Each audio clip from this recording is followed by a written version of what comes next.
6 months ago, I sold my 2023 Transalp and my beloved 2021 Speed Twin 1200 for this 2024 Tiger 900 Rally Pro, and you all thought I was insane. Stick around until the end to see if I have any regrets, but in the meantime, here are 10 things that I've come to love and hate about the new bike. Let's begin with the positives in reverse order of importance. Number 5, handling. Now, you wouldn't typically buy an adventure bike for its nimble handling, but the Tiger 900 Rally Pro manages to surprise. Despite the 21-inch front wheel, it feels agile and composed in bends, especially compared to rivals like the Honda Africa Twin, which I always find a bit ponderous. The Tiger's suspension does a great job of ironing out road imperfections, making it feel like a smaller bike than it is when cornering, even on challenging surfaces.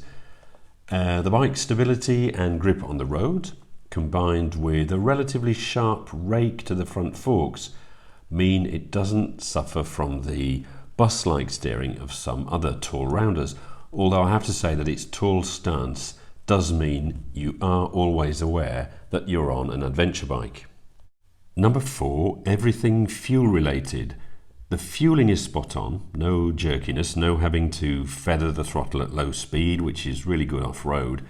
Unlike newbie brands like CF Moto and other Chinese manufacturers, where fueling is often a concern, see my recent test of the CF Moto MT450, Triumph's engineers have got it spot on. Consumption is very good too, with the 2024 Tiger now offering a real-world fuel consumption figure of around 4.4 litres per 100 kilometres, which is 65 mpg UK, 54 US.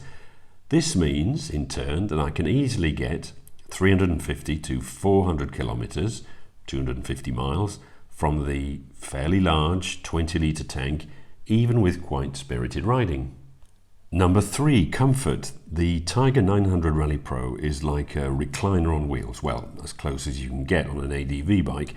2024 saw some tweaks to the seat for increased comfort.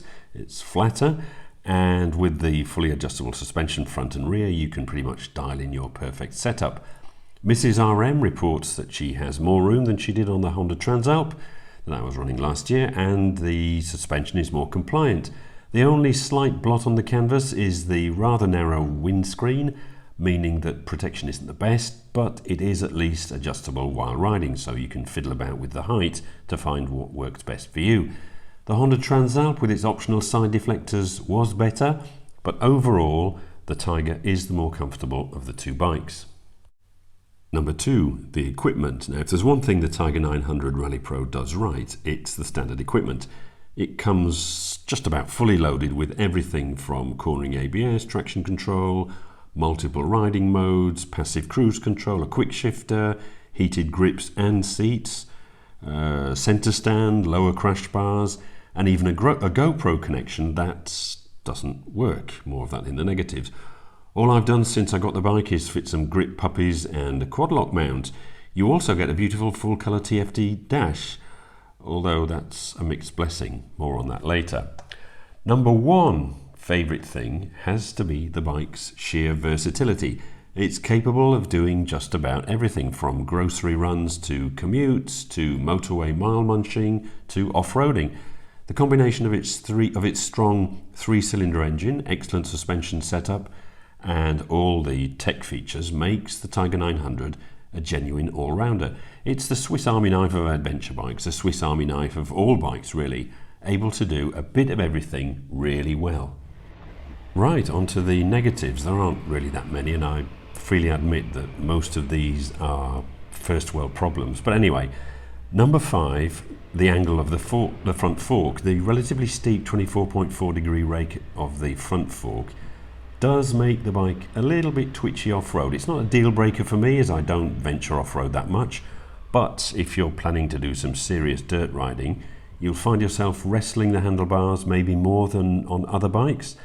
The Transalp, for example, is easier to handle, but the plus side of this, of course, is the sharp handling on the road that I referred to in the positives, and as I do 99% of my miles on the tarmac, I don't really mind the slight twitchiness off-road. Number 4 on the list of negatives is probably the weight. At around 230 kilos, the Tiger 900 isn't the lightest, and the weight is carried relatively high, not helped of course by the large tank bag that I use. Low speed manoeuvring can therefore be a bit of a chore, and especially compared to lighter competitors like the KTM 890 Adventure R, which has a 30 kilo advantage over the Tiger.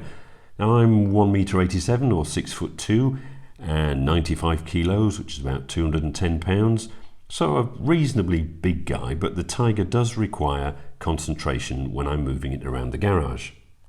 Next one is the irritating place they've chosen to put the key, or rather the ignition barrel.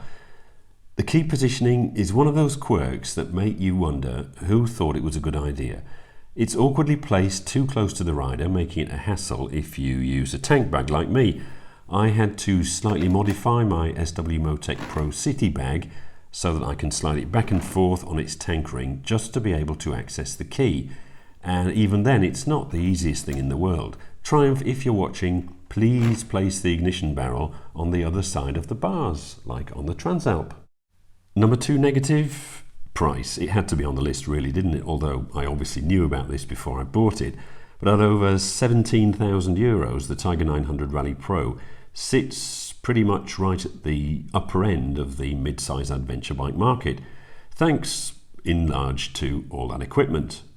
While it does offer a lot for the money, you are paying a premium compared to more basic bikes like the Yamaha Tenere 700 or the BMW F850 GS. It's in the same ballpark as the Ducati Desert X price-wise, which also comes very well loaded but enjoys an even more premium badge and excessive engine heat, which is why I didn't get one. Incidentally, a lot of people complain about the heat from the radiator on the Tiger, but I've never really found it an issue. Yes, having 2 fans angled directly at the rider's knees is a very poor design decision, but I find the armour in my riding jeans blocks about 95% of the heat, so it doesn't actually bother me even on the hottest days. Talking of riding jeans, remember you can get 10% off all Roadskin apparel with the discount code in the description.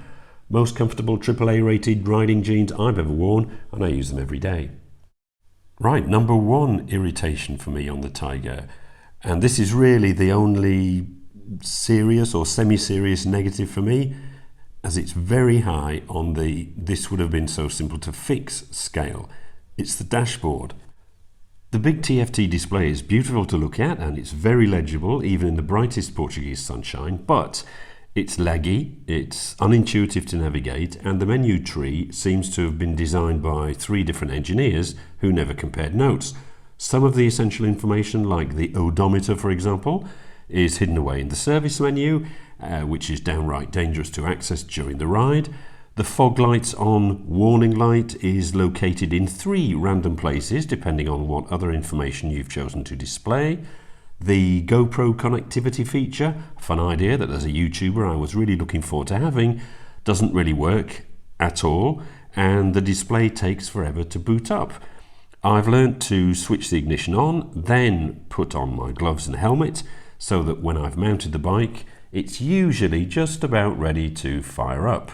Now, Little Bird told me that the chip shortage post-pandemic has meant that all Triumphs are currently running previous gen electronics, but I would have thought a good software update could address at least some of these niggles. Anyway, some final thoughts. Do I have any regrets? As I said at the start, having been convinced of the benefits of an adventure bike, but wanting to reduce the number of vehicles that I had to look after, I sold both my Transalp and beloved Speed Twin for this Tiger. Any regrets after 6 months? Well, I will admit that I do occasionally miss the sheer beefiness of the Speed Twin. The Tiger Triple has more power on paper, but the grunt from that twin-cylinder 1200cc lump was something else. But other than that, honestly, no, I don't regret parting with the Speed Twin. You see, in a nutshell, it was awesome, but ultimately a bit useless, at least for the riding I do. The Tiger does everything the Speed could do and more, except perhaps making me look cool, which, to be honest, I care less and less about as I get older anyway. What about the Transalp? Well, it's way cheaper than the Tiger, of course, and is almost as capable in every situation, but I enjoy the toys that I get on the Triumph. It's even more comfortable, it's got more power, cruise control for the regular stints I do on the motorway down here, and there's more room for Mrs. RM. It's a big, substantial bike, but if you feel confident with that and don't balk at the price points, then it's definitely worth serious consideration. Now, of course, sports bikes will always be faster, nakeds are more involving, cruisers are cooler if you're into that, tourers are more comfortable, scooters are more practical, enduros are better off-road. But if, like me, you only want or can only afford one bike in your garage, then an adventure bike makes perfect sense. And I personally think a mid-size is the way to go.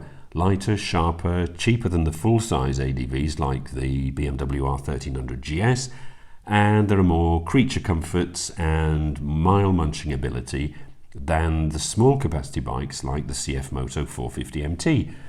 At the end of the day, of course, it comes down to what you're using your bike for. A scooter will make more sense around town, a sports bike for track days. I'm not saying adventure bikes are right for everyone, but located as I am in hot and hilly southern Portugal, they are for me. Anyway, that's it for today. Let me know in the comments what you think, and as always, thanks for watching.